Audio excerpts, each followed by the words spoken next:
Malayalam ഇൻഡസ്ട്രിയിലെ box office king ആരാന്ന് ചോദിച്ചാൽ എല്ലാവരും പറയുന്നൊരു പേരാണ് മോഹൻലാൽ. കാരണം അത്രയും ഒരു പൊട്ടൻഷ്യൽ അയാൾക്കുണ്ട്.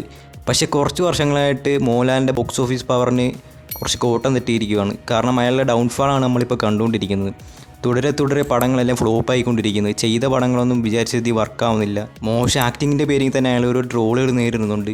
അങ്ങനെ ഏറ്റവും മോശം കരിയറിൽ കൂടെയാണ് ഇപ്പോൾ മോഹൻലാൽ പൊയ്ക്കൊണ്ടിരിക്കുന്നത്. മോഹൻലാലിൻ്റെ ഒരു പടം സെലിബ്രേറ്റ് ചെയ്തിട്ട് തന്നെ 5 വർഷം കഴിഞ്ഞു. അത് ലൂസിഫർ ആയിരുന്നു. അതിനുശേഷം അങ്ങനെ ഒരു പടം ഇതുവരെ വന്നിട്ടില്ല. തിയേറ്ററിൽ ഇളക്കി മറിക്കുന്നതും ആൾക്കാർ ഇടിച്ചു കയറ്റുന്ന രീതിയിലുള്ള ഒരു പടം ഇതുവരെ മോഹൻലാലിന് വന്നിട്ടില്ല. കാരണം അതിൻ്റെ ഒരു സെക്കൻഡ് പാർട്ട് അനൗൺസ് ചെയ്തിട്ട് തന്നെ വർഷങ്ങളായി. ലൂസിഫറിൻ്റെ തന്നെ 2ാം ഭാഗം എമ്പുരാൻ്റെ ടീസർ കഴിഞ്ഞ ദിവസം പുറത്തു വന്നായിരുന്നു. ശരിക്കും ആ ടീസറിനെ തന്നെ ഞെട്ടിപ്പോയി. ഇത്രയും ഒരു ഇൻ്റർനാഷണൽ സ്റ്റഫാണ് അവർ ചെയ്തു വെച്ചിരിക്കുന്നത്. നമ്മൾ കണ്ടപ്പോൾ നമ്മൾ ഇത്രയും പ്രതീക്ഷിച്ചില്ല. ശരിക്കും ആ സിനിമ ഒരു ചെറിയ സിനിമയാണെന്ന് പറഞ്ഞാണ് ശരിക്കും അവർ പ്രൊമോട്ട് ചെയ്തെങ്കിലും നമുക്കെല്ലാവർക്കും അറിയാം പൃഥ്വിരാജിൻ്റെ റേഞ്ച് എത്രയാണ്. അയാൾ ഏത് ലെവലിൽ വരെ സിനിമ എടുക്കുന്നു. അത്രയും മികച്ച വിഷ്വൽ ക്വാളിറ്റിയാണ് ആ സിനിമ അതിൻ്റെ ടീസർ കണ്ടപ്പോൾ തന്നെ വന്നത്. ശരിക്കും ടീസർ ആയതുകൊണ്ട് തന്നെ നല്ല രീതിയിലൊന്നും പറഞ്ഞു കൂട്ടില്ല.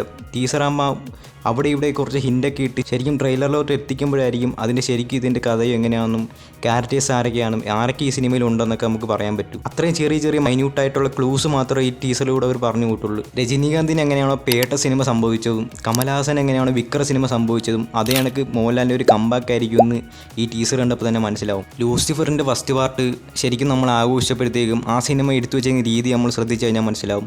ശരിക്കും ഇന്ത്യയിൽ സംഭവിക്കുന്ന സാധാ കൊമേഴ്ഷ്യൽ സിനിമ പോലെയല്ല ലൂസിഫർ പൃഥ്വിരാജ് എടുത്തു ചെയ്യുന്നത്. ക്ലാസും മാസും കൂടെ ചേർന്ന രീതിയിലാണ്.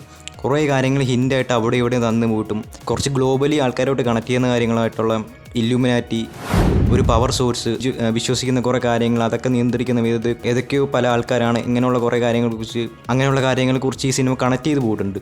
അതുകൊണ്ട് തന്നെ വലിയൊരു വേൾഡാണ് പ്രത്യേകം നമുക്ക് ഈ സിനിമയിലൂടെ തുറന്നു വെച്ചിരുന്നത്. ഇല്ലുമിനാറ്റിനെ പോലെ ഒരു വിഷയം കൈകാര്യം ചെയ്യാൻ ഇന്ത്യൻ സിനിമയിൽ വേണം പൃഥ്വിരാജ് മാത്രമാണ് കൊണ്ട് പറയാം. L2 വരുമ്പോഴത്തേക്കും ഫസ്റ്റ് പാർട്ടിന് എങ്ങനെ ആൾക്കാർ ഇത്ര സെലിബ്രേറ്റ് ചെയ്തത് അതിന് മേളിൽ ഈ സിനിമ വന്നാൽ മാത്രമേ ഈ കൊടുത്ത ഹൈപ്പിന് അത്രയും സിനിമ വിജയിക്കത്തുള്ളൂ.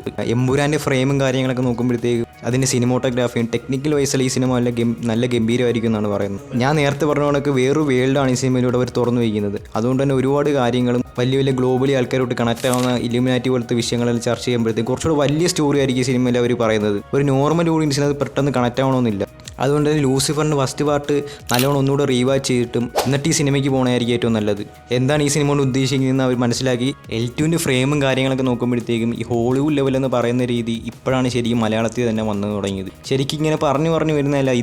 ഇതുവരെ ശരിക്കും ആ രീതി നമ്മളൊന്നും കണ്ടിട്ടില്ല. ടെക്നിക്കലി കണ്ടിട്ടില്ല. സ്ക്രിപ്റ്റ് വൈസ് പല സിനിമകളും വന്നിട്ടുണ്ടെങ്കിലും ടെക്നിക്കലി അങ്ങനെ ഒരു സാധനം നമ്മൾ ഇതുവരെ ഇന്ത്യൻ സിനിമയിൽ തന്നെ കണ്ടിട്ടില്ല. സോഷ്യൽ റെലവൻ്റ് ആയിട്ടുള്ള കാര്യങ്ങളും നമ്മളെ നാട്ടിൽ നടക്കുന്ന കുറച്ച് കാര്യങ്ങളോട് ഈ സിനിമ പറഞ്ഞുകൊണ്ടുണ്ടായിരിക്കും.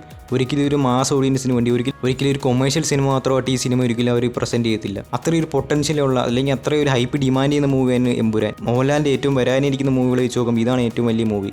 കാരണം തുടരും എന്ന് പറഞ്ഞ ഒരു സിമ്പിൾ സിനിമയുടെ റിലീസ് അവർ മാറ്റി. കാരണം ഈ സിനിമയിലൂടെ മോഹൻലാൽ തിരിച്ചു വന്നിട്ട് വീണ്ടും അത് അടുത്തൊരു മികച്ച ലൈനപ്പാണ് മോഹൻലാലിന് ഇപ്പോൾ വന്നുകൊണ്ടിരിക്കുന്നത്. അമൽ നീരദുമായിട്ടുള്ള പടം, ജിത്തു മാധവനുമായിട്ടുള്ള പടം, സത്യനന്ദിക്കാടുമായിട്ടുള്ള പടം, പിന്നെ മെഗാസ്റ്റാറിൻ്റെ മൾട്ടി പ്രോജക്റ്റ് പടം, ഇങ്ങനെ ഒരുപാട് മികച്ച മോഹൻലാലിൻ്റെ അടുത്ത പടങ്ങൾ വരാനിരിക്കുന്നുണ്ട്. എന്തായാലും ഈ ഡൗൺഫാളിന് ഒരു മറുപടി തന്നെയായിരിക്കും ഈ 2025 എന്ന വർഷം.